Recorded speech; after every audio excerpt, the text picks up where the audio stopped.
profitez pleinement, éteignez les lumières, mettez votre casque ou vos écouteurs, fermez les yeux, relaxez-vous. Le réveillon de Noël.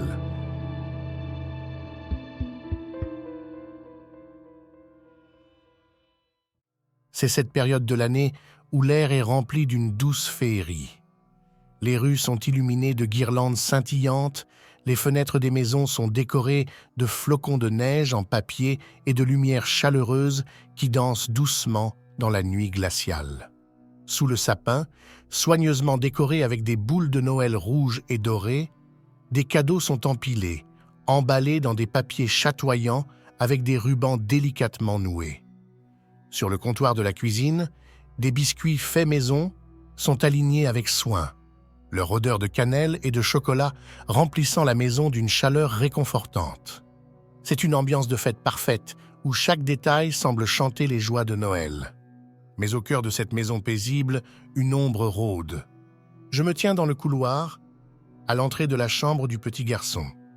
La porte est entr'ouverte, laissant filtrer une faible lumière nocturne. L'enfant dort profondément, enveloppé dans une couverture aux motifs de rennes et de flocons. J'avance à pas feutrés, mes chaussures à semelles douces glissant silencieusement sur le parquet. Mon souffle est calme, contrôlé. Je tends une main pour pousser doucement la porte et la fermer complètement, m'assurant que rien ne viendra troubler ce moment sacré. Mais la porte, usée par le temps, émet un léger grincement, un son à peine audible, mais suffisant pour tirer l'enfant de son sommeil. Je l'entends bouger dans son lit, remuant doucement sous les draps. Il ouvre lentement les yeux, son visage innocent marqué par la confusion d'avoir été réveillé au milieu de la nuit. Il se frotte les yeux avec ses petits poings avant de murmurer d'une voix encore engourdie par le sommeil. « Papa Noël, c'est toi ?» Je me tourne vers lui, esquissant un sourire bienveillant. Mon visage se détend dans une expression chaleureuse et rassurante.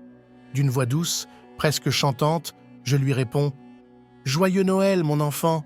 Retourne te coucher, tu n'es pas censé me voir. » Il me regarde avec émerveillement, ses grands yeux bruns étincelant dans la pénombre. Je peux presque lire dans son regard l'excitation mêlée d'hésitation, comme s'il n'était pas sûr de ce qu'il voyait. Je fais un geste apaisant de la main, lui intimant de se rendormir, avant de me retourner pour refermer la porte.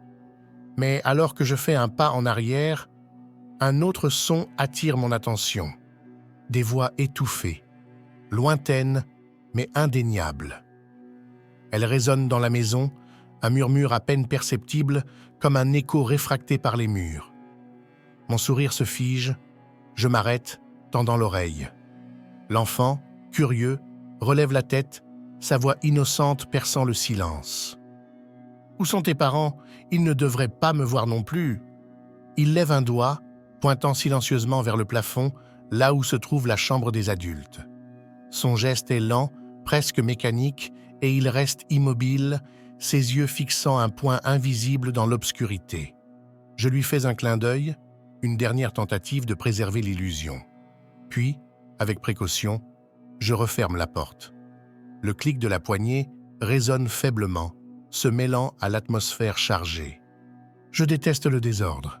Je me tiens là, immobile, pendant une fraction de seconde qui semble s'étirer à l'infini. Puis, doucement, presque rituellement, ma main glisse vers ma poche. J'en sors un couteau, sa lame brillant faiblement sous la lumière tamisée qui filtre des fenêtres. L'acier froid repose confortablement dans ma paume, comme une extension de moi-même, un outil précis pour une tâche qui doit être accomplie avec soin. Je monte les escaliers, un pas après l'autre, mon rythme mesuré et constant.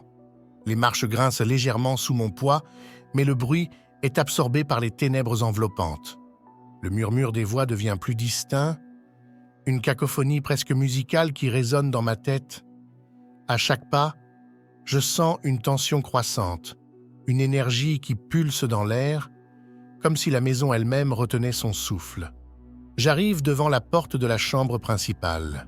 Elle est fermée, mais une lueur pâle s'échappe par les interstices, projetant une mince ligne de lumière sur le parquet sombre. Je pose une main sur la poignée, mes doigts fermes mais silencieux. Le couteau dans ma main droite est prêt, sa lame inclinée légèrement vers le bas, comme une promesse en attente d'être tenue. Je déteste vraiment le désordre. Et je compte bien continuer à faire ce sale travail, peu importe si c'est Noël. Quant au Père Noël, j'ai arrêté d'y croire le jour de mes 8 ans, qui se trouve être le 24 décembre, quand des parents ivres ont tué les miens dans un accident de voiture. Je ne suis pas le Père Noël, mais je compte bien finir ma tournée de cadeaux pour toutes les personnes qui figurent sur la liste des parents qui n'ont pas été sages.